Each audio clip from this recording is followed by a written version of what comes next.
la mañana con la lectura que tenía el Tribunal Superior de Bogotá de la sentencia en segunda instancia del presidente o expresidente Álvaro Uribe, que pues le fue muy bien porque salió absuelto. Vamos a hablar con Juan Felipe Amaya, uno de los abogados del doctor Uribe. Gracias, doctor Amaya, por estar con nosotros. Bienvenido. No, gracias a ustedes por este espacio y un saludo a toda la audiencia de Blue Radio. Y yo sí les tengo que preguntar, ¿ustedes esperaban esta decisión en segunda instancia, pues tan favorecedora para el expresidente Álvaro Uribe? Porque es que fueron leídas uno a uno los argumentos de la decisión, en donde tumbaban casi que todo lo que decía en primera instancia, y fue absuelto en los dos delitos por los que había sido condenado el expresidente a 12 años. ¿Ustedes esperaban eso? Bueno, nosotros siempre hemos sido muy respetuosos de las distintas instancias judiciales, pero siempre también hemos confiado con mucha vehemencia y seguridad en los argumentos de la defensa. Yo creo que este fue un juicio que afortunadamente todo el país tuvo la oportunidad de ver, una prueba abundante en cada uno de los episodios que mostraban con total transparencia cuál fue la conducta del doctor Álvaro Uribe Vélez respecto a los hechos por los cuales se hizo la acusación. Entonces, si bien habíamos quedado obviamente muy preocupados por esa decisión de primera instancia, que era sin duda alguna equivocada e injusta, confiábamos en los argumentos de la apelación, que en últimas eran los argumentos que se debatieron durante todo el juicio, y estábamos con la fe y la esperanza de que tarde que temprano la justicia iba a reconocer esa realidad. Ahora, viene un recurso de casación que ya dijo el doctor Iván Cepeda que lo van a presentar. ¿Ustedes cómo están preparándose, si es que lo están haciendo, para este recurso? Porque obviamente el Consejo de Estado dice, ¿lo admitimos o no lo admitimos? ¿Ustedes cuál es la lectura que tienen? ¿Cree que va a ser admitido? Y se lo pregunto sobre todo porque hubo un voto de salvedad en la decisión que vimos ayer. Bueno, ellos están en todo el derecho de intentar, digamos, promover este recurso extraordinario de casación. Obviamente el rol de la defensa es, en este momento, contestar esa demanda de casación, y la preparación, pues obviamente, parte no solamente del conocimiento que ya tenemos del caso, sino que en su momento, cuando ellos presenten esta demanda de casación, pues tendremos la oportunidad de pronunciarnos frente a la misma, y obviamente ya será la Sala de Casación Penal de la Corte Suprema de Justicia la que entrará a examinar en primer lugar si la demanda de casación cumple con unas cargas que se le exigen a quien la promueve para que sea admitida, y para que entonces ya esa corporación entre, digamos, a hacer un debate de fondo sobre esa demanda de casación.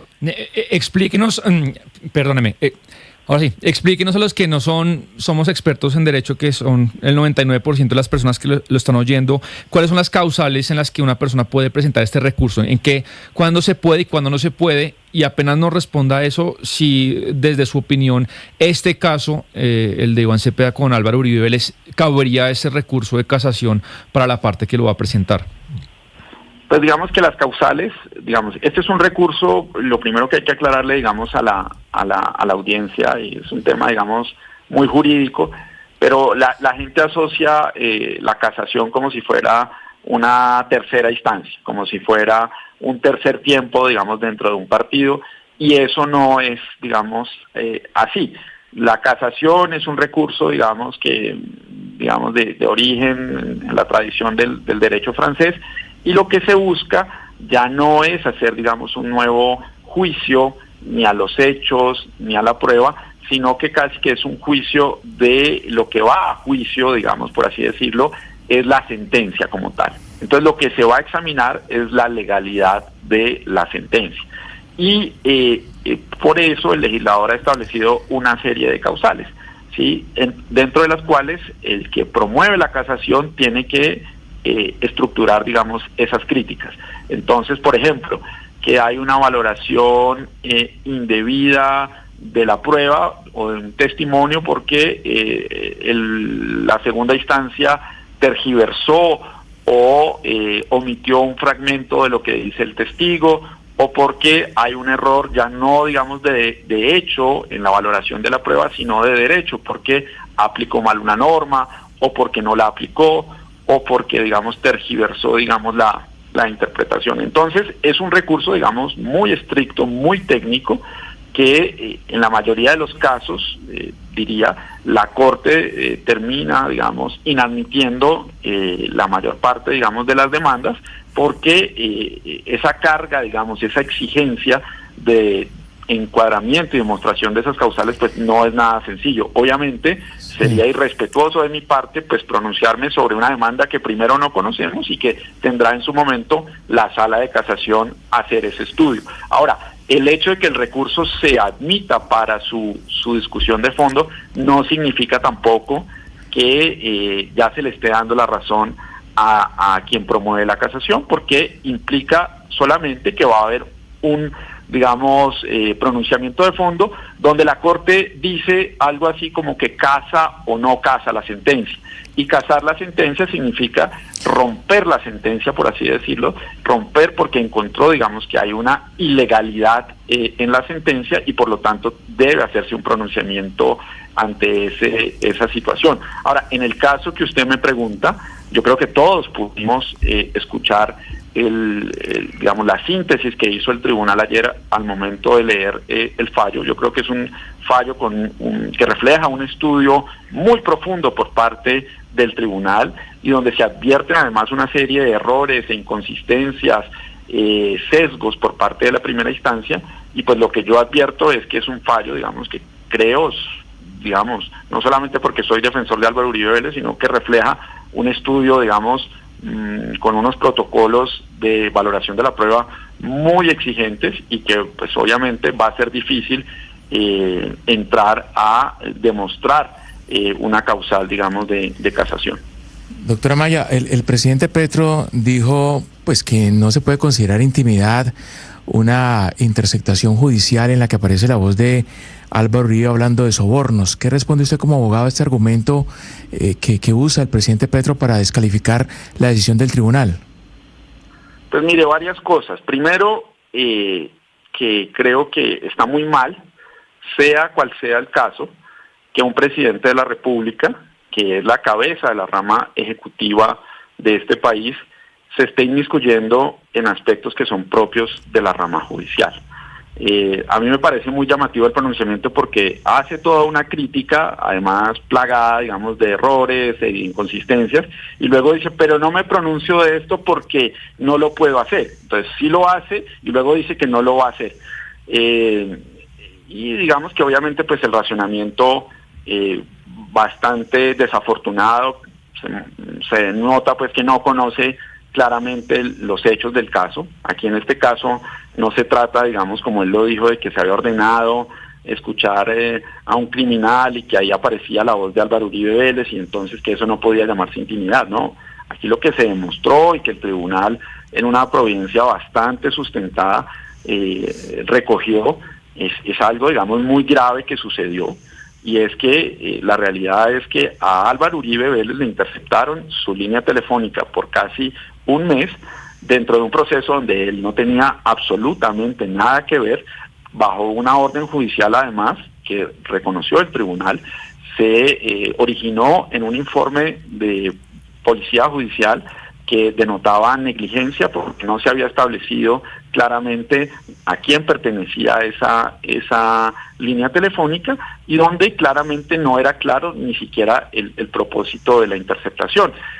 Adicional a eso, en este proceso se demostró que los funcionarios del CTI advirtieron la situación desde el día 1, que finalmente la persona que era interceptada era Álvaro Uribe Vélez dentro de un proceso donde él no tenía que ver, bajo una orden judicial que no lo vinculaba a él, y a pesar de eso la interceptación continuó por cerca de un mes. Entonces, Sí, doctora Amaya, esta absolución fue por mayoría, pero no por unanimidad, y hubo un salvamento de voto de la magistrada Leonor Oviedo. Quisiera saber si usted reconoce algo de razón o algún argumento válido en ese salvamento de voto, si ya lo examinó, que supongo que lo habrá examinado ayer. Pues, a ver, dos cosas. Bueno, lo primero es que el salvamento creo que tiene más de 400 páginas, obviamente. Por la extensión, digamos que no he tenido la oportunidad de hacer una lectura profunda, pero el día de ayer tuve la oportunidad de escuchar, digamos, la síntesis que hace la magistrada disidente, y pues digamos que advierto algunas, digamos, errores e inconsistencias, por ejemplo, en el punto que tiene que ver en la posición donde ella se aparta sobre el tema de las interceptaciones. Por ejemplo, ella manifiesta que se está tomando una decisión distinta a la que adoptó la Corte Suprema de Justicia, a pesar de que no han cambiado los hechos. Y la verdad es que esa, por ejemplo, manifestación pues denota que la magistrada disidente pues no conoce bien el proceso, y lo digo con absoluto respeto, porque en este juicio pudimos llevarle a la Administración de Justicia información que no se conocía al momento de que la Sala de Instrucción de la Corte Suprema de Justicia se pronunciara sobre la legalidad de esas interceptaciones. Toda una información que mostraba precisamente que el tema de las interceptaciones fue absolutamente conocido desde el primer momento, que hubo unos reportes a la Corte Suprema de Justicia y que a pesar de ello, lamentablemente la interceptación, digamos, se continuó en el tiempo. Sí, entonces, y mucho tiempo además. Y mucho tiempo, y además le agrego algo. Después de que tardíamente sale la orden para cancelar la interceptación, se demoran casi 5 días para materializar la cancelación. O sea, incluso ya cuando existía una orden de cancelar esa interceptación, la mantuvieron alegando, digamos, unos temas de que se había demorado radicar, digamos, el oficio ante la Fiscalía. Entonces, ese tipo de cosas, pues digamos que no se trata, y como lo hemos dicho ayer, y yo creo que es algo que hay que resaltar de la decisión, es que no se trata aquí de Álvaro Uribe Vélez. Eso le pudo haber sucedido a cualquiera de ustedes, o me pudo haber sucedido a mí, o le pudo haber sucedido al presidente Petro, y eso es una actuación, digamos, que no se puede validar porque son principios sagrados que están en la Constitución, claro, el debido proceso y la intimidad. Entonces, volviendo a la pregunta del salvamento de voto, pues obviamente respetamos la posición disidente de la magistrada. Lo cierto es que es una posición minoritaria dentro de la sala y que la posición de ella no fue acogida y por lo tanto no hace parte, digamos, de la decisión. Claro, sí. Es su opinión, y lo que, digamos, tiene validez jurídica es la decisión, que es la que respaldan, digamos, los dos magistrados. En eso tiene razón, abogado, pero claro, hubiera sido mucho mejor y más seguro o más tierra firme si hubiera sido una decisión por unanimidad dentro de la sala, y seguramente esa salvedad de voto, pues no sé, yo no soy abogada, pero puede ser tenida en cuenta a la hora de admitir o no este recurso de casación en el Consejo de Estado. Gracias por acompañarnos. Oiga, solamente por curiosidad, ¿cuántos abogados hacen parte del equipo del expresidente Uribe? Este es un equipo, digamos, donde han participado además no solamente en este momento, sino en los últimos años también muchos otros abogados, y hay que hacer también un reconocimiento. Pues obviamente esto ha sido liderado por los... ¿Pero cuántos? ¿Tiene un número o no? No, un número no le podría decir, porque además ha variado en el tiempo. Okay. Ahora, tampoco, para que no se haga una idea falsa, tampoco somos, digamos, un número... tampoco somos un ejército, pero sí ha sido un trabajo en equipo, liderado obviamente por el doctor Granados, por el doctor Lombana. También pues he tenido la oportunidad de participar para este recurso de apelación. A lo largo del juicio también nos apoyó el investigador Franklin Guevara. No, sí, un montón. Es que se lo pregunto porque por acá han pasado, pues, por supuesto, un montón de abogados y me dio curiosidad, pero no le pregunto más sobre el número. Gracias, doctora Mayo, por estar con nosotros. Feliz día para usted. No, feliz día a ustedes. Que esté bien. Estaba indagando, Jennifer, sobre la probabilidad estadística de que la demanda de Iván Cepeda o el recurso de casación pues prospere no solamente que la admitan, sino que le dé la razón a esa sala de la Corte. Y según los datos pues que me da el doctor Francisco Bernate, que es una persona pues que es muy reputada en el sector, son más bien bajos. Yo acá no voy a calificar si tiene no la razón, sino Es una estadística. Sí, le pregunté, oiga, deme una idea, y él me responde lo siguiente: vea, Sebastián, de 100 recursos de casación, más o menos 5 se admiten. Es decir, usted ya tiene un 5% de éxito. Ahora, coja ese universo de recursos de casación que se admiten y llénelos. ¿Sabe cuántos de esos, Jennifer, según Francisco Bernate, la Corte le dice a los demandantes, si usted tiene la razón, entonces se corrige el fallo anterior? Menos del 1%. Imagínese. Por eso yo le decía al abogado, ya si se admite la demanda en el Consejo de Estado, digamos que ya es una cierta esperanza de lectura. O sea, sí. Por eso el voto de salvedad me parece que es muy importante. Desde el punto de vista estadístico, estamos hablando de una epopeya jurídica. Sí, Sebastián, pues estábamos hablando con la parte del doctor Álvaro Uribe. Vamos a hablar después de esta pausa con la parte del doctor Iván Cepeda. Escanea este código y suscríbete a nuestro canal de YouTube.